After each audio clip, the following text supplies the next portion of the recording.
from the Ticats Audio Network, this is the CFL This Week with Bubba O'Neil. Please stack your CFL's top three. What is Victor Cui's legacy? Does success for Nathan Rourke in the NFL help or hurt the Canadian game, and has tackling become a lost skill on defense? This is the CFL This Week. I'm Bubba O'Neil. You're hooked on to the Top 3 Down podcast that offers opinions, information, and a few laughs from the top insiders, columnists, and broadcasters from all across the nation. Joining me on the pod this week, in addition to being TSN's, well, at least one of their top panelists, he's breaking news every single day, it seems. David Naylor, certainly thanks for joining us. And I know you're on the road.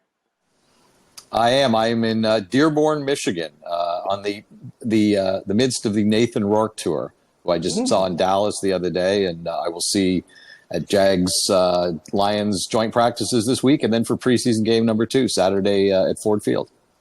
Hey, also doing an outstanding job of covering the league and writing from a Winnipeg perspective from the Free Press. He's Jeff Hamilton. Great gig, Dave. Hey, good to see you. Good to be here, guys. Always a pleasure. Got a great panel. Looking forward to the topics. Hey, he has the Lions and the Canucks covered like a thick blanket out in BC. He's worked with some of the best in the business out west. From UNREEL Sports, he's Scott Rintoul. Thanks for joining us, Scott. First time this year. Appreciate the invitation with this esteemed panel. Let's get it going, Bubba. You know what, guys? Let's start off the top here, and of course, TSN's Farhan Ladji breaks some late news last night that Edmonton Elks president and CEO Victor Cui is stepping down. Dave, I know you're close to the situation. What can you tell us? And I'll ask you, does he leave some type of legacy in Edmonton? You know, last night I had a conversation with a source and was trying to look for the second line of that story, right? The first line is the Elks and Victor Cui part ways. What's the second line? And, you know, I think it is that, you know, he was not able to lead that organization and get, you know, full buy-in from everybody. And that may be, I'm not talking necessarily the people below him. I think to some degree that's the people above him, the board. Look, I've only talked to Victor Cui, you know, extensively once, and it was when he got the job. We had a nice chat about how we were both at the Commonwealth Games in 1998 in Malaysia at the same time.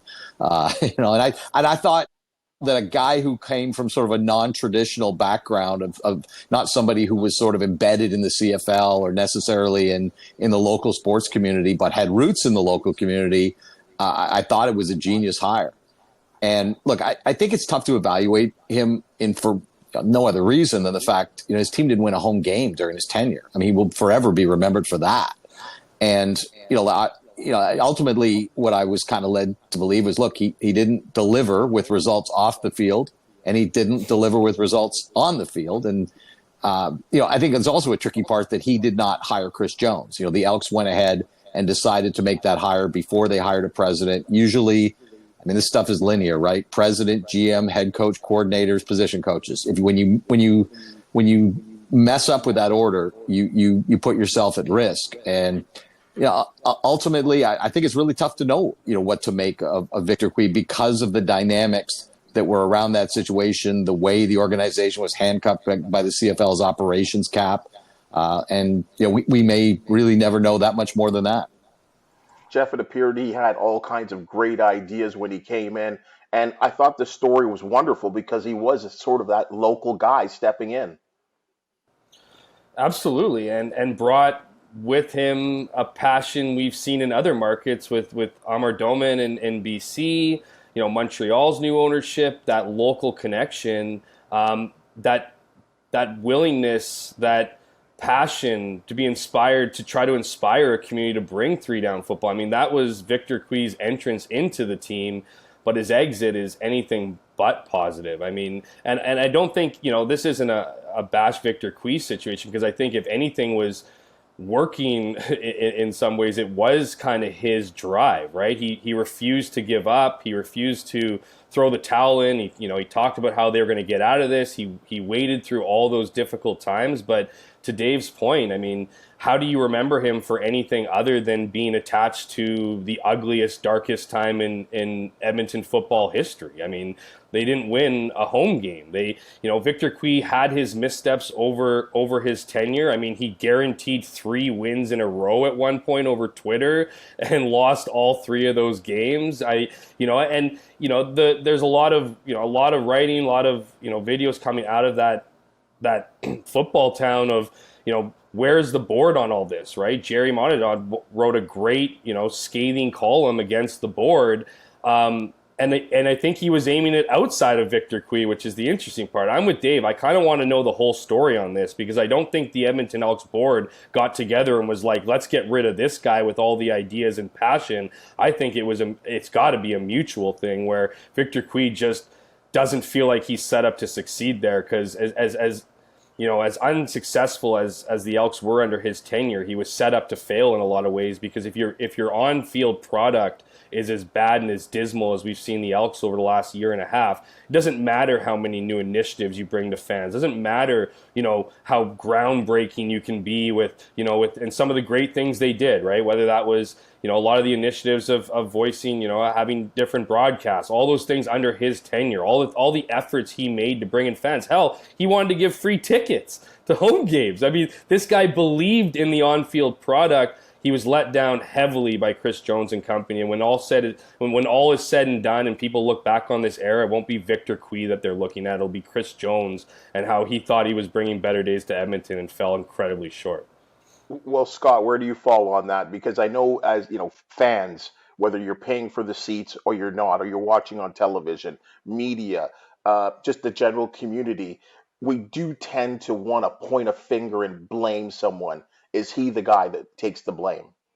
He certainly doesn't take all of the blame. He'll take some of the blame because he's attached to it. He's at a premium position within the organization.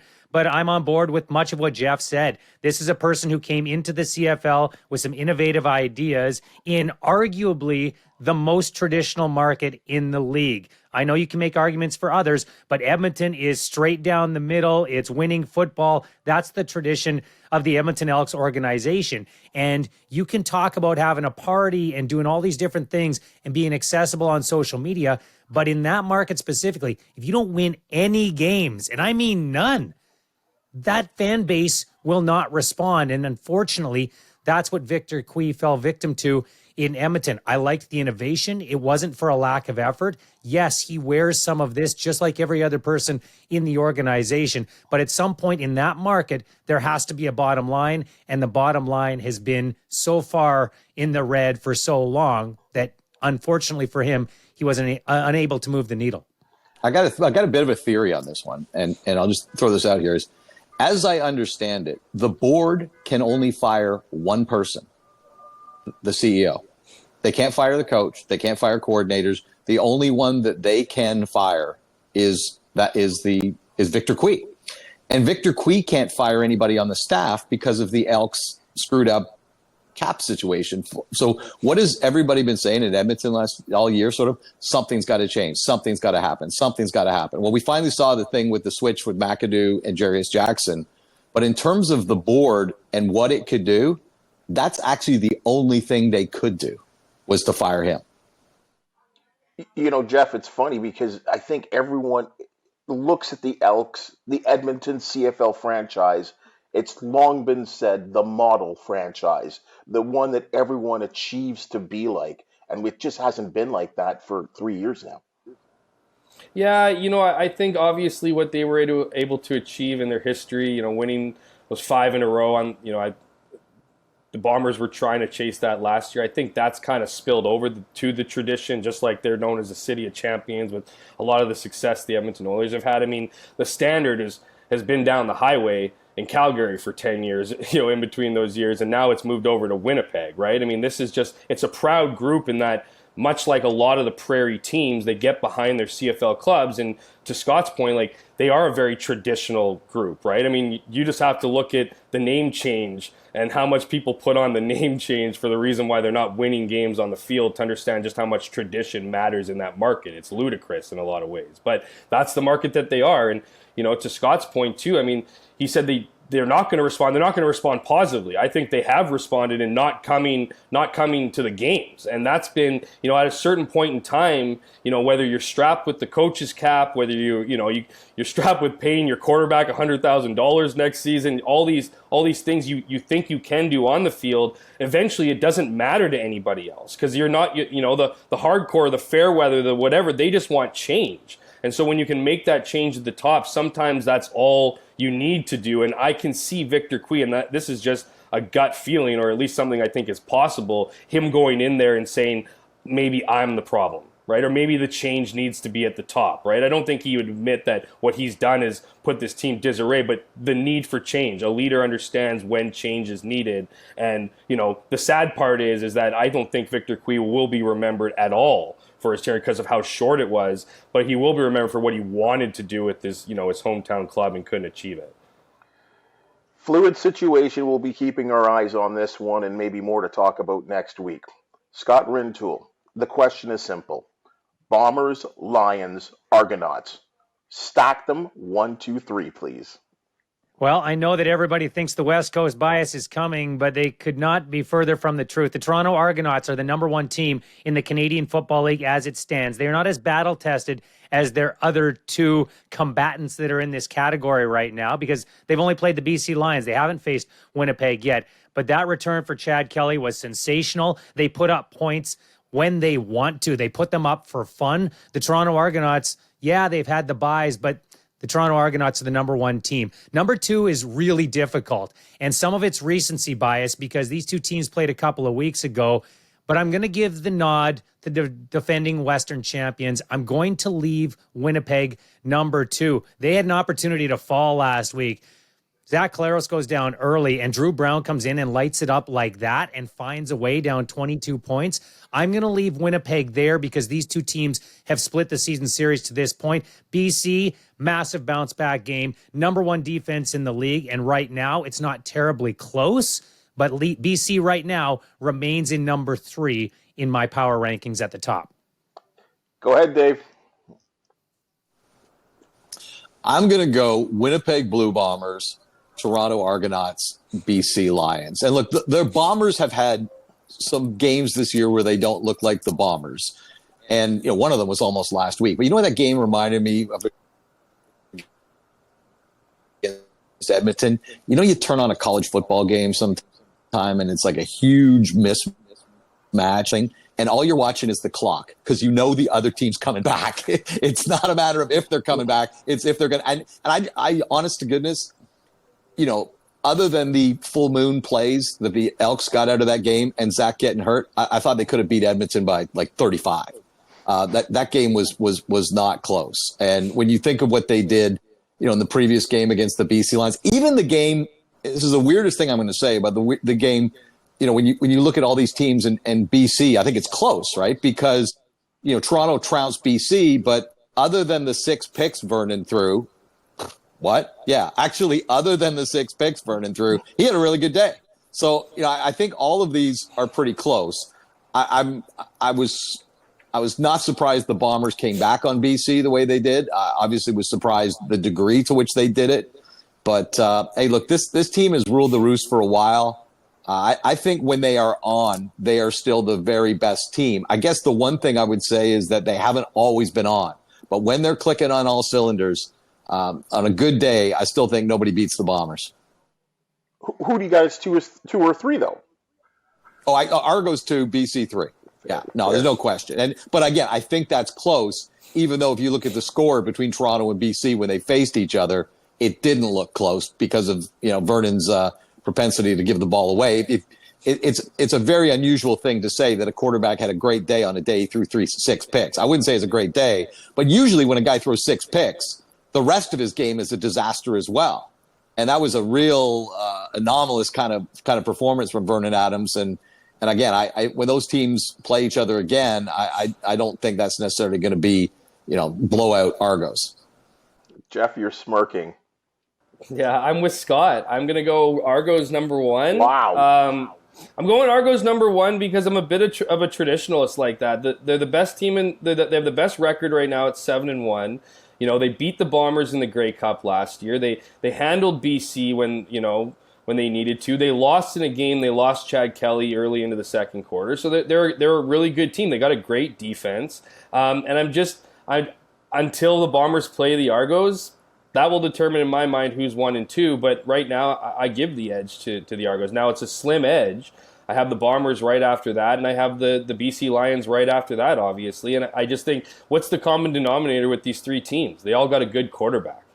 And, at least a quarterback that can show up and win games. And the Bombers, though, like if it was a different question, if your question, Bubba, was if I had to pick a team who is going to win the Grey Cup right now between all three of those, I'd take the Bombers in a championship win-all game. But right now, I think Toronto deserves the respect they've had.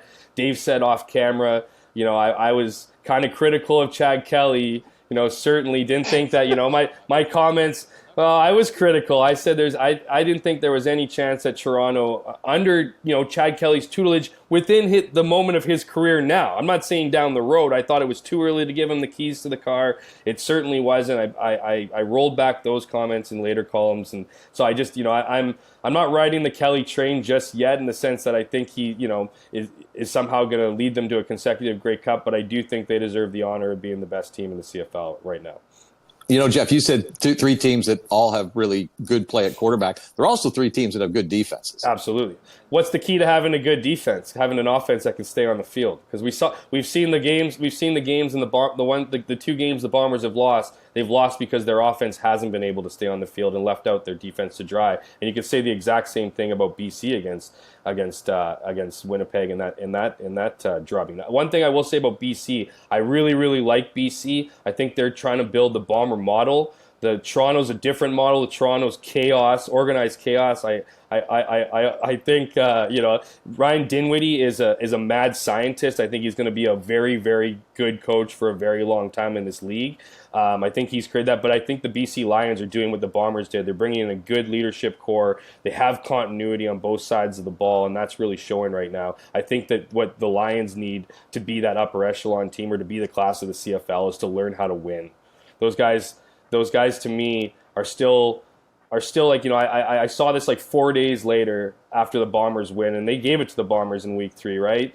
4 days later on a Monday, you had guys posting on social media about coming into your house and doing whatever they wanted. Well, they went into Toronto the next week and got their asses handed to them. And that tells me that if it's one thing to be able to handle the losses, you also got to be able to handle the wins, but the BC Lions are a very good team.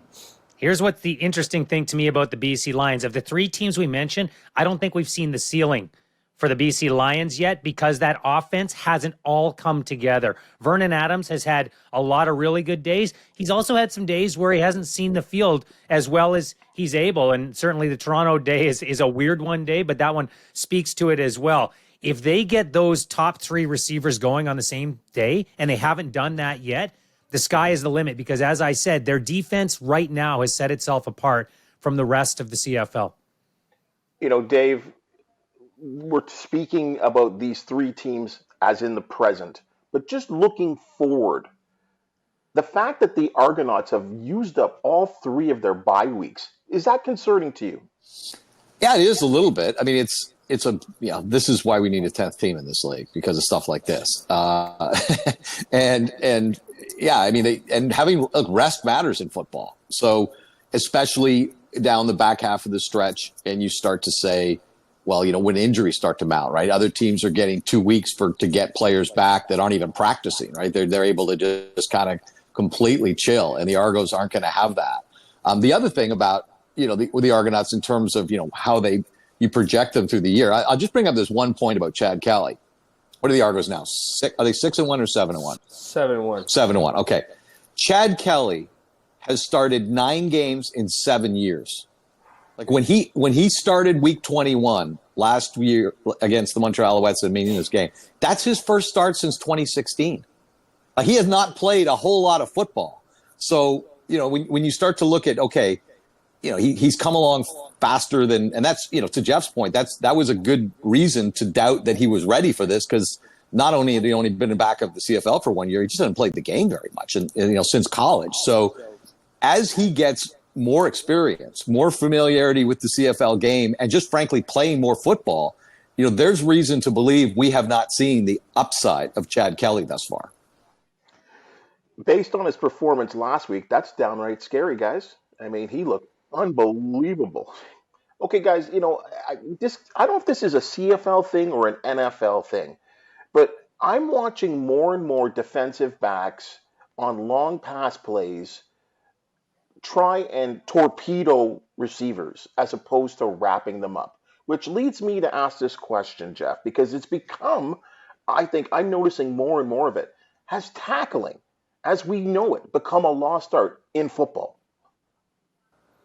Absolutely, it has. And this isn't a 2023 thing. This has been going on for years. I mean, if you look at it, and there's so many different angles you can take within this argument, is that you look at one side. We obviously know how concussions have dominated the narrative around football for years, right? The media has run with the concussion narrative. It's made head shots, high head hits, not only illegal, but shunned upon. Suspensions are higher than they've ever been. So players are just, where they were once conditioned to go after that head to really put a guy out, they're now no longer doing that. So then you have the NCAA, who I want to acknowledge way more of the lower end tackling. It's the knee injuries. It's the season ending, injuries to ankles and knees to star players that is hurting their product. So now players don't want to go low.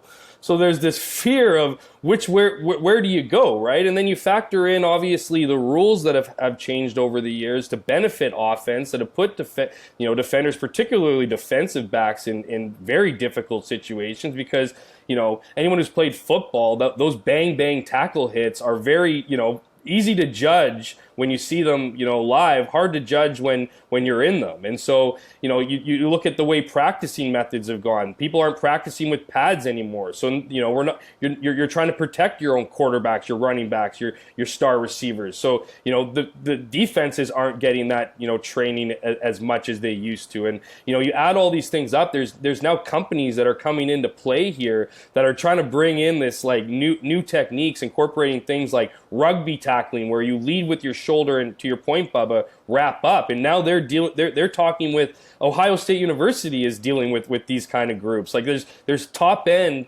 NCAA Division I football teams that are getting help right now, trying to figure out a way to master practicing tackling, let alone executing that in the game. So it really has changed, but it's changed because right now, or years ago, football was headed on a path of extinction. I mean, the injuries, the lawsuits, all those things, something needed to give.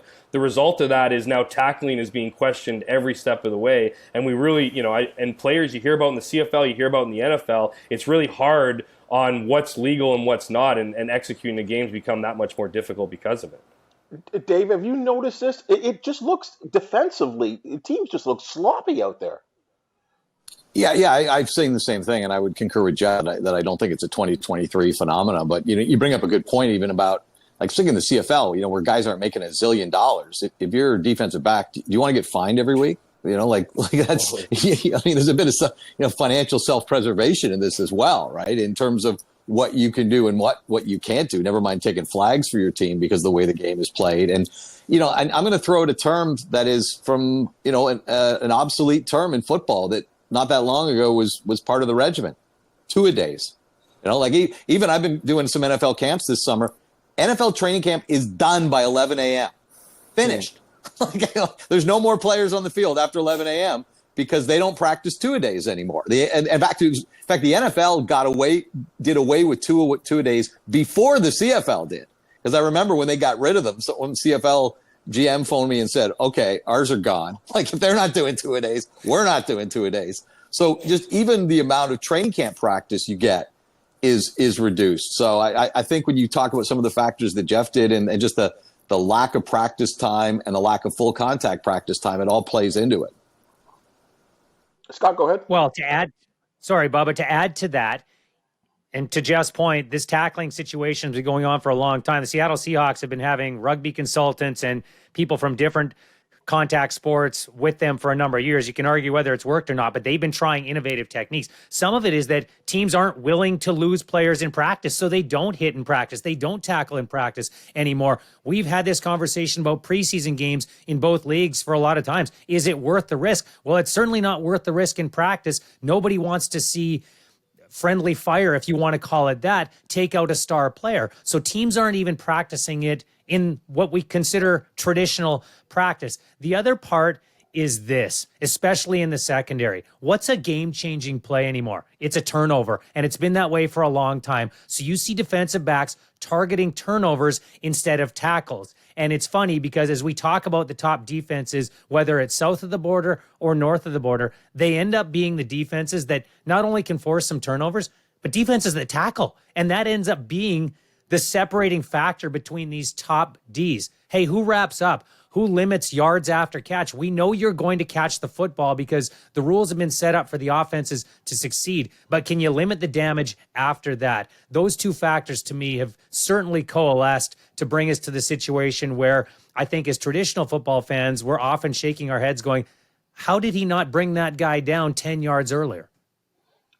Jeff, he brings up a wonderful point. You watch any defensive player who gets run by, once they're trying to catch them, the idea is to strip before the tackle. Oh, you see 5 or 6 guys swapping at the ball.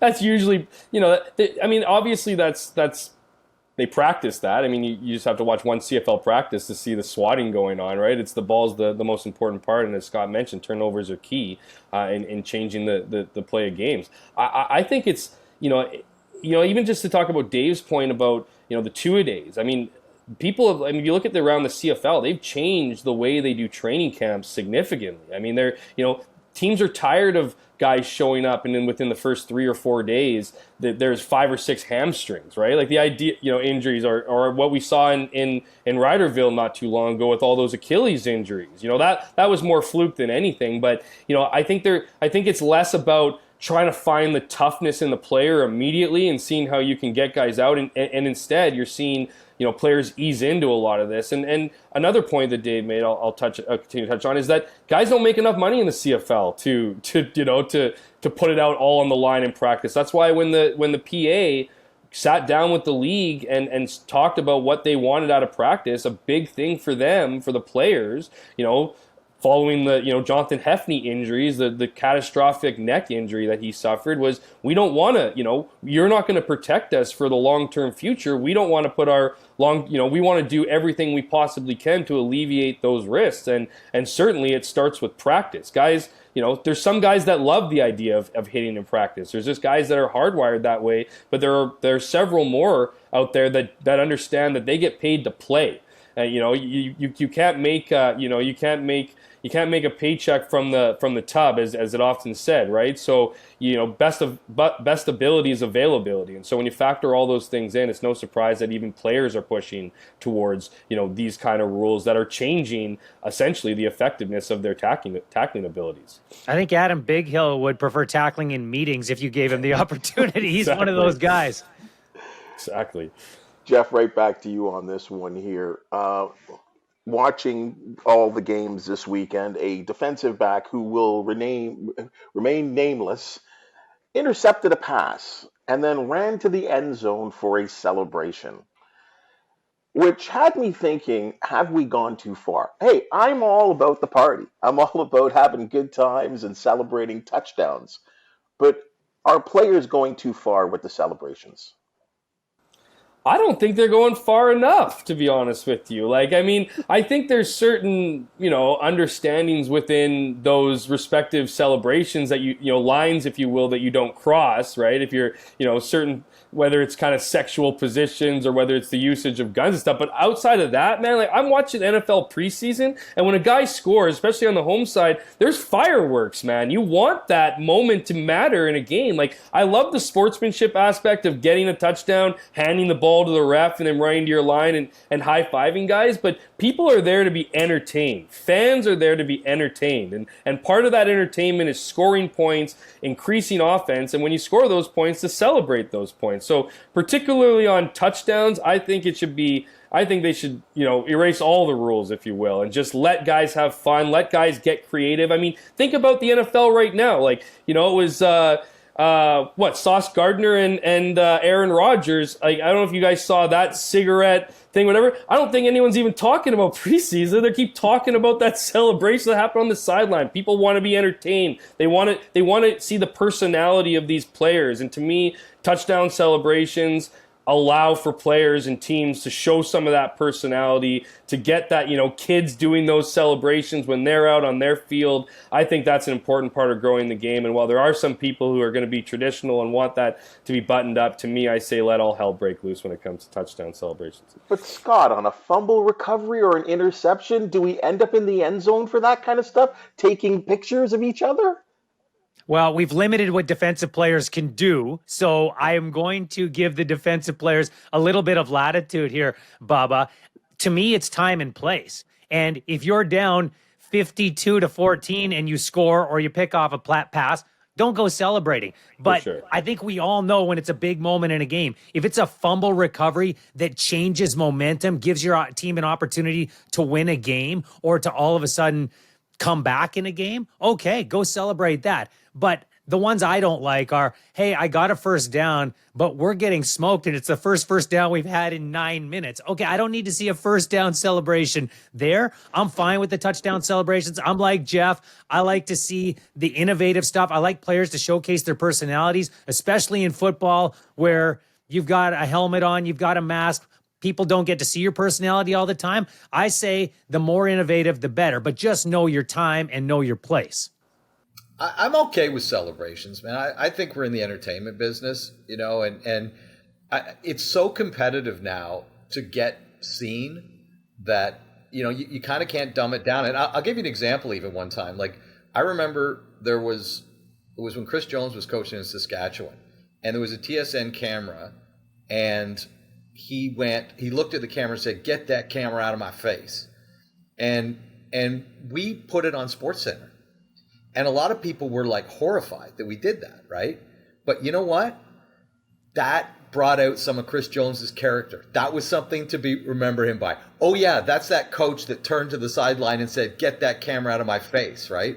And it brings attention, and it revealed something about Chris, right? So I think just in general, we're kind of a bit more of a sort of let it fly, in terms of culture and television right now, because you don't want to go to the extremes, right? But I think the idea of defaulting towards stuff that's going to be remembered, that's going to get noticed, that's going to get chatted about out of necessity is kind of where we are, and that's I would throw celebrations kind of into that mix. Like some of the Argo ones, like when they did the eating and stuff. Like, hey man, like you practice all week in football, you only play one day. If you want to have fun when you get to the end zone, go ahead.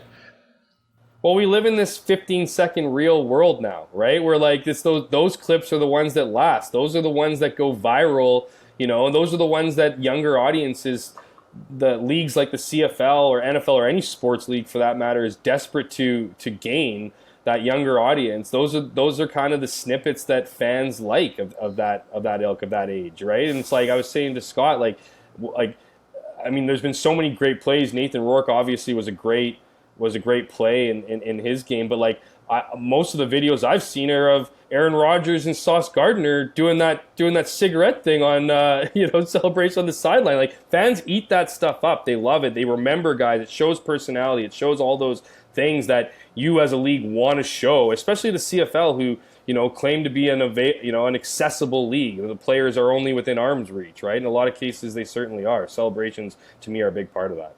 Well, and you bring up something that I was actually going to mention when we were having the tackling conversation as well. What makes you money? Getting on SportsCenter, getting on all of the highlight reels, having a viral video from your game. And you know what does that? Turnovers do that. Big hits, so guys torpedoing and flipping guys over does that. Does a form tackle stop for 7 yards do that? No. Your stats accrue over the course of a year, but you don't necessarily become known for those things. They're not counting stats in the way that people measure fantasy football anymore. And I do think that plays into it, this highlight reel culture that we're in as far as sports go. Guys know they can make money for those big plays. And I think part of that is we call it a business decision because they want to protect their bodies. I think it's a business decision for a couple of different reasons on the defensive side of the ball. Well, Hey, the nice thing with football players in terms of like celebrations and other things, they actually have personalities. Yes. Okay? Unlike another sport that we have all covered. I was at a camp the other day, and I was waiting for a player to interview, and he's playing Connect 4. You know that game where you drop the thing? And I'm like, he's playing Connect 4? And I didn't actually realize that it was a bit that they were taping until he got up and I saw the mic pack that he was removing from his belt when he got up and came over to my interview. And I don't know what they were doing, but obviously it was, and this was a prominent player. So, they're just doing some fun skit that, hey, you're killing time during training camp sitting in the sun playing Connect 4 against another guy, right? And that'll end up on some viral video and people say, hey, did you see the video of so-and-so playing Connect 4 training? It's all in the spirit of entertainment. All right, folks. Everyone's going wild over Nathan Rourke's wild TD pass against the Dallas Cowboys. So I'll ask you there, Mr. Naylor, because you are there watching the man. Does success for CFL players when they do go to the National Football League, does that help or hurt the 3-down game? Oh, I think it absolutely helps. And I think it, because you want the next guy who's sitting there on the bubble and believing that he can play in the NFL to make his journey through the CFL. And let's be honest, most of them that come never go back, right? Especially the quarterback position. So you want to create that belief in a player that this is a viable road to the NFL. And look, I also think it speaks, and people have said this, it's great to watch Nathan Rourke, light up the CFL. But it also speaks, it does something for the credibility of our game when he goes, and I wouldn't say he lit up the Dallas Cowboys the other day, but he was very competent. I mean, almost to the point that the one play kind of obscured how competent he was. He was 5 for 5 on third down conversions after his first drive and facing a lot of, first and 20, second and 16s because his team had so many penalties. And it was funny, just to share this as an anecdote. So I'm in a stadium with like 85,000 people. And Nathan Rourke makes the play that is not just the play of the game, it's the play of the NFL preseason, and it may be one of the plays of the NFL all year, and the stadium's going wild about it and all this, but nobody cares about the third-string quarterback in Jacksonville. I go into the locker room. On my way in, I pass Trevor Lawrence, who's going to the podium, okay? I go to Nathan Rourke's locker, and it just felt like, given the excitement of the moment and the reaction and Patrick Mahomes' way in, I'm like, oh my God, I got to get down to Nathan's locker, and battle 20 other guys elbow to elbow to try to get a word. I walk up to him. I'm the only one there. I literally walk up to him while he's putting his socks on. He's like, hey, Dave. Hey, Dave, how you doing? Great going. Nice play. Oh, yeah. It's just football, man. Like, it was kind of surreal to be in the biggest football stadium in the world and just witness such a spectacular play in front of a huge crowd and go down and just kind of casually chat with the guy at his locker. So, it just kind of puts it in perspective that most of the world doesn't know who Nathan Rourke is or didn't know who Nathan Rourke is. And I think that's the important part. When you put a play like that down and it goes around, all of a sudden he's that guy who made that play. And it's funny because I was even at Houston Texans camp the next day and they, was chatting with people and, hey, what are you doing? Blah, blah, blah. And I said, well, yeah, we were lucky we were in Dallas when, the Canadian kid made the spectacular play. Well, they didn't even know he's a Canadian kid, but they knew the play. So I think, it's specifically to Rourke, whether it's that play or whether it's the way he played overall, and we'll see where this progresses because he's probably not going to see a lot of time in the regular season. Overall, I think this is unquestionably a good thing for the CFL. Scott, it's interesting. I watched a local report out of Jacksonville, and when they were talking about Nathan, they didn't say he was from the CFL. They said he played pro football elsewhere. But those stories come out.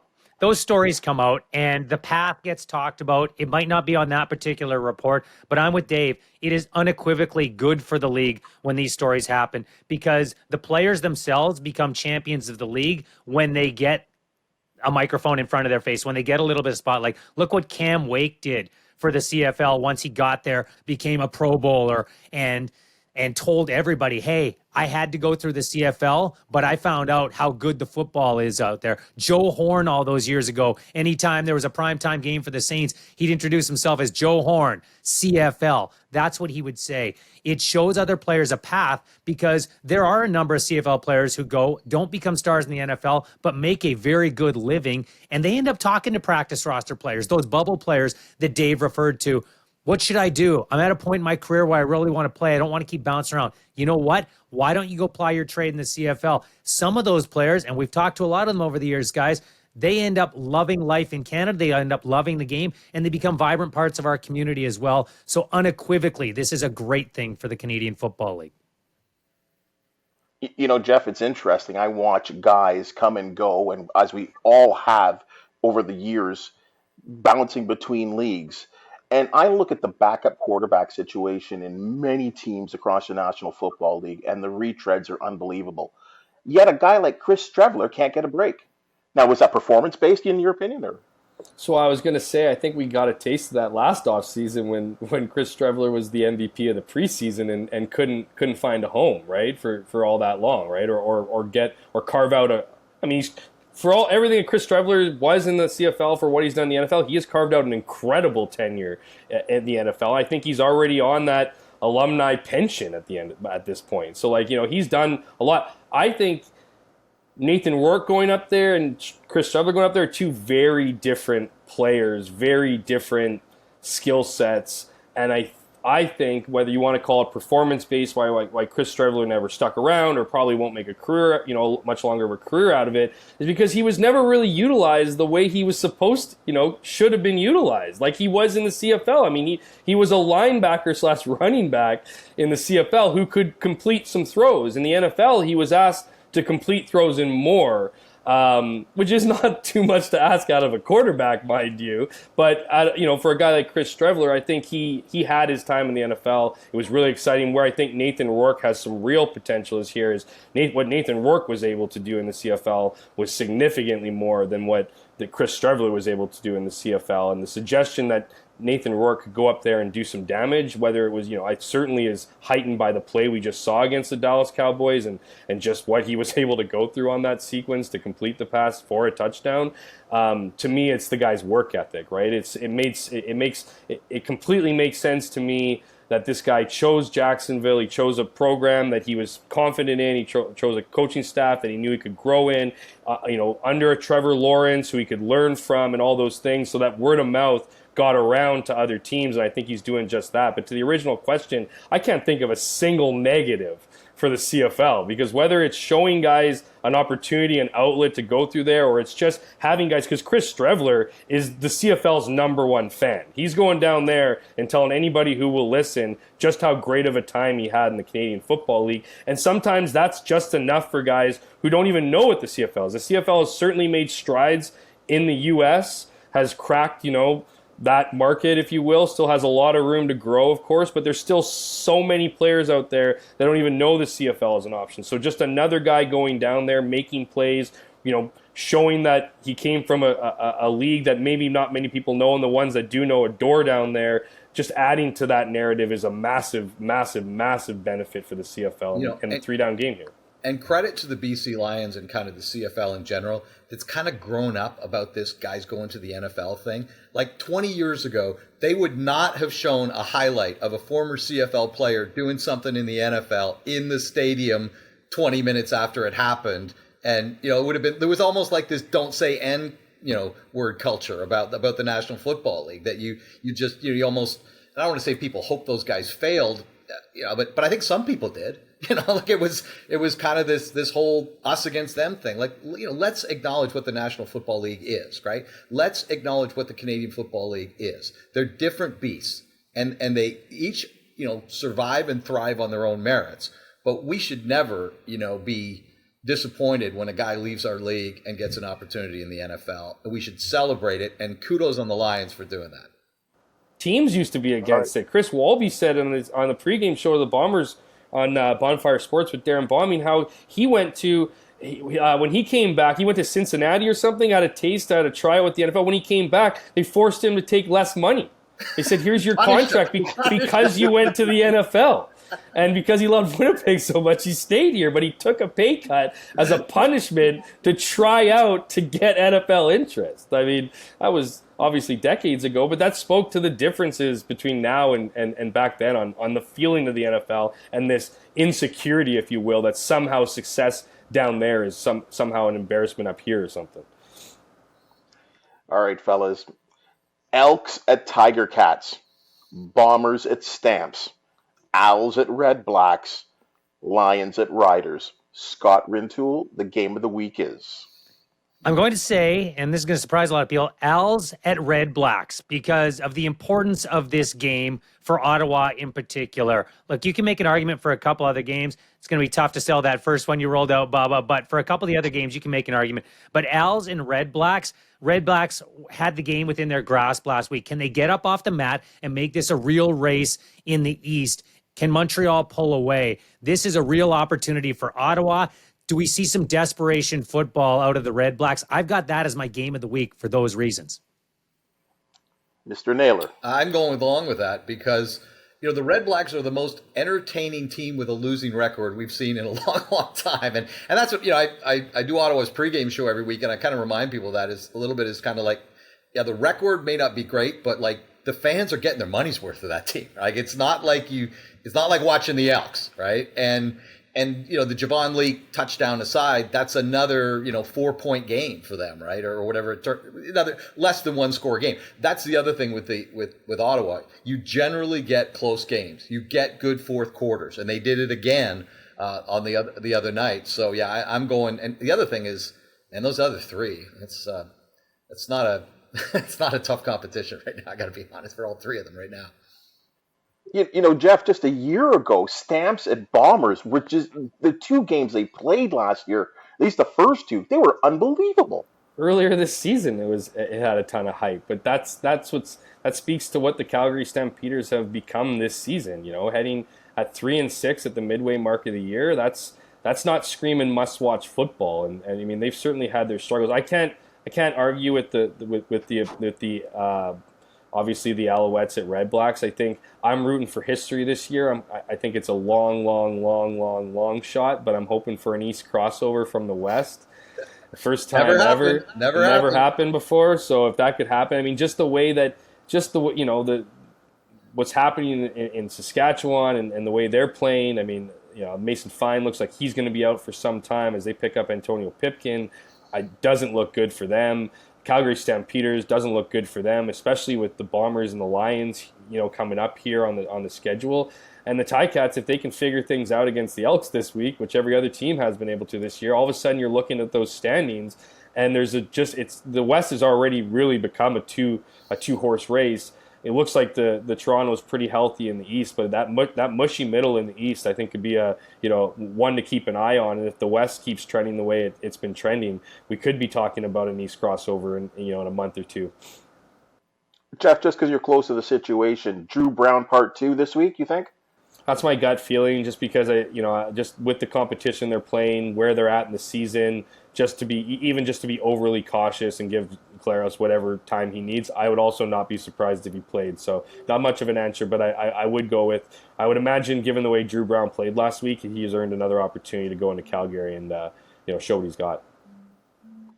Guys, just fabulous podcast again. Outstanding opinions. This is why we bring you guys in. You guys are the best in the business, and we just love having you here on the CFL this week. As we like to do at the conclusion of the podcast, David Naylor, fans I know are tweeting at you. Where can they do so, or where would they like to email you or contact you to talk about the CFL? Twitter, at TSN Dave Naylor. Very simply. Scott? At Scott Rintoul. That's Rintoul with a U, an O-U-L. You can find me there on Twitter and on Instagram at Scott Rintoul Pro. Mr. Hamilton. At Jeff K. Hamilton on Twitter or on X. And soon to be Threads. Perhaps. Threads. Does anyone really believe in this Threads? Like, is it just me? I got a profile with no profile pic yet, so that's where I'm at with Threads right now. All right, guys. Thank you so much again. We appreciate your time and hope you really enjoyed this, folks. Hey, like, subscribe, all the things with the podcast. 5-star rating. We really appreciate it. We love doing it for you, you 3-down football fans. Folks, this is the CFL This Week. I'm Bubba O'Neil, and you're listening to the Ticats Audio Network.